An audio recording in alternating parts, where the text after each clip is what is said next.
Klid, pohoda, příroda všude kolem a kouzelná atmosféra Hamerského rybníku. Těžko uvěřit, že jsme stále v Praze. Když to tady vidím, vzpomínám si na náš první byt.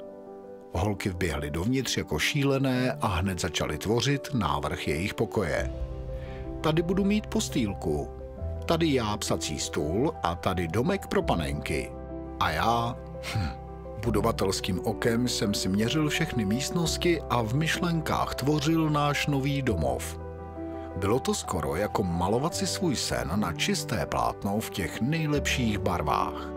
Ještě to odpoledne jsme si užívali nově nabité prostory, kde se budeme všichni rozvíjet, navzájem se podporovat a posouvat hranice zdánlivě nemožného, abychom si splnili všechna naše přání.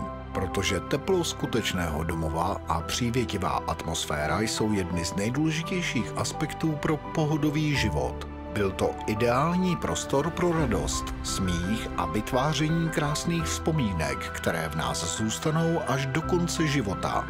Super výhodou byla i velká garáž s vlastním parkovacím místem. Protože co si budem, parkování ve městech dneska není nic moc.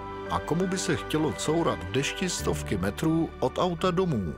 V okolí jsme měli snad všechno, co se dá vymyslet.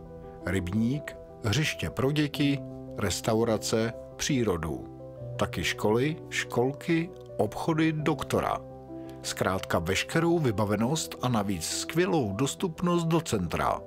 Byla to pro nás první kapitola úplně nového příběhu. Našeho příběhu. A proč vám to vyprávím? Protože teď máte příležitost prožít totéž právě v tomto zajímavém bytě, který poskytuje vše zmíněné. Pero i prázdná kniha čekají.